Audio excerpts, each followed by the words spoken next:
is good names and good qualities.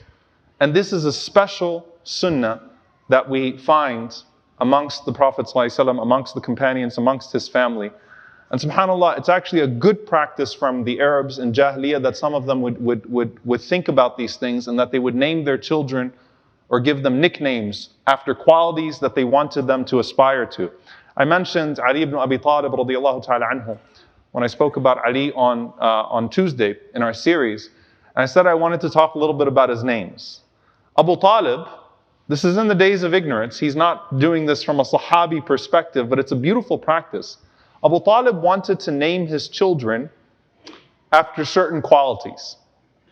And so when he came back home and he found that Ali was born and Ali was named Asad, a lion, he didn't like that quality, or he didn't find it to be the one that he was looking for in Ali radiyallahu ta'ala anhu. And so you look at the way Abu Talib named his children. Talib means someone who has high aspirations, someone who's aiming higher. He liked unique names with deep meanings. And then he named his second son Aqil. Aqil is someone with an elevated intellect, a higher intellect. So he wanted his first son to have high aspirations, his second son to have a high sense of intellect. So he named him Aqil.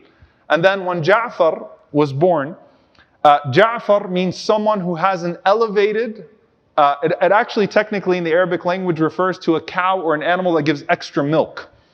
And what the Arabs would use Ja'far to describe a person with, someone with elevated eloquence. And that's, subhanAllah, each name that he gave actually ended up fitting the person.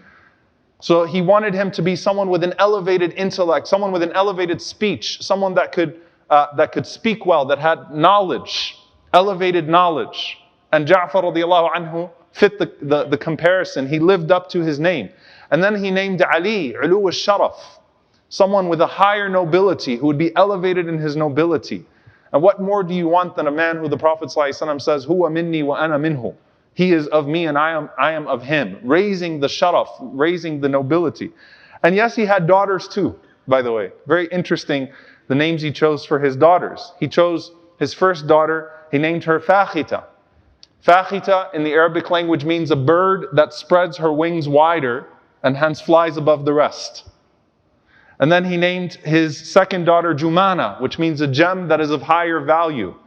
And then he named his third daughter Raita, not Raita, I'm not talking about a food here. Raita in the Arabic language. Raita actually means the last of an inventory that makes it of higher value. Meaning when something is about to run out and there's one more of it and its value becomes elevated. So he wanted all of his kids to have that higher name. And the Prophet ﷺ, he celebrated this practice.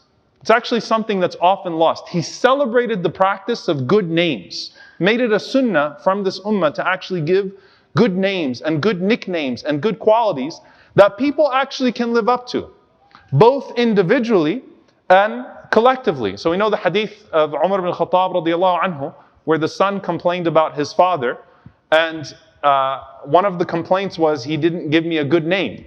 And that's one of the rights. Umar radiallahu anhu says, it's one of the rights of a child that you give them a good name. Right? Nowadays, you just look for something cute, something that you can find on a naming website. It has a nice flow to it. It's just enough to where they're not awkward in school. Right? You know, we don't want them to stand out. These are all the exact opposite reasons for the sunnah of naming. The Prophet ﷺ mentioned the best of names, ما سمي به صلى الله عليه وسلم Muhammad, what he was named in one hadith, and he mentioned أحب الأسماء إلى الله عبد الله وعبد الرحمن, or Abdurrahman and Abdullah, the most beloved of names to Allah being Abdurrahman and Abdullah.